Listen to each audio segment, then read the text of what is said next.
BPL এর আজকের খেলা কিন্তু পরিত্যক্ত হতে পারে। বিসিবির মধ্যে এবং প্লেয়ারদের মধ্যে কিন্তু একটা ক্রন্দল কিন্তু সৃষ্টি হয়েছে। গতকালকে বিসিবির ফাইন্যান্স কমিটির সভাপতি এম নাজমুল ইসলামের বক্তব্যের কারণেই কিন্তু কোয়াবের সভাপতি কিন্তু মিঠুন কিন্তু তিনি সিদ্ধান্ত নিয়েছেন যে আজকের মধ্যে যদি নাজমুল ইসলাম যদি পদত্যাগ না করেন বা তাকে পদত্যাগ না করানো হয় তাহলে কিন্তু আর কোনো খেলায় প্লেয়াররা অংশগ্রহণ করবেন না। আসলে তিনি যে কথাটা বলেছিলেন যে মোস্তাফিজ ইস্যু থেকেই কিন্তু এই বিষয়গুলো কিন্তু শুরু হয়েছে। তামিম ইকবালকে তিনি ভারতীয় দালাল বলেছিলেন।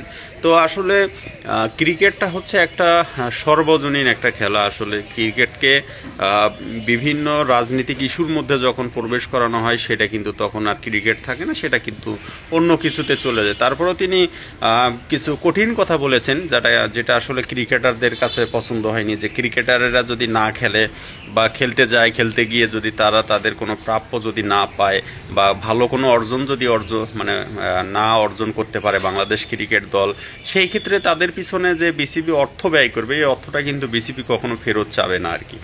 তো এই সকল বিষয়গুলো আসলে ক্রিকেটের ক্রিকেটারদের প্রতি একটা কঠোর হুঁশিয়ারি অথবা একটা কঠোর বার্তাতে কিন্তু পরিণত হয়েছেন এবং কথাগুলো তাছাড়াও বিসিবির অনেক বিষয় যেগুলো খামখেয়ালিপনা, এই বিষয়গুলো নিয়েও কিন্তু এম নাজমুল ইসলাম কথা বলেছেন। এ কারণেই কিন্তু কিছুটা মনোদ্বন্দ্বের সৃষ্টি হয়েছে। আজকে খেলা একটাই শুরু হওয়ার কথা রয়েছে, ঢাকার ম্যাচ, এবং তারা কিন্তু ক্রিকেটাররা কিন্তু কোয়াব থেকে কিন্তু একটা ডাক এসেছে যে ক্রিকেট আজকে বিপিএল বন্ধ থাকবে যদি এই লোক যদি পদত্যাগ না করে, এবং তার এখন বিভিন্ন বিষয় কিন্তু টানা হচ্ছে। তো যাই হোক, সুষ্ঠু সমাধান হোক সকল কিছু, ক্রিকেট ভালোভাবে চলুক। আসলে ক্রিকেটারদেরও একটা পেশাদারিত্ব বজায় রাখা দরকার।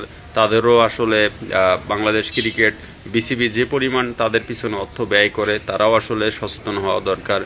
তাদের পারফরমেন্সের বিষয়, একের পর এক ম্যাচে তারা আসলে এভাবে খেলে যাবে এবং বিসিবি শুধু অর্থই ব্যয় করবে, এগুলো আসলে খুব একটা মানানসই বিষয় না আর কি। তো সমস্ত বিষয় বিবেচনা করে সুষ্ঠু পরিবেশে ক্রিকেটটা ফিরে আসুক এই প্রত্যাশাই কামনা করছি। ধন্যবাদ।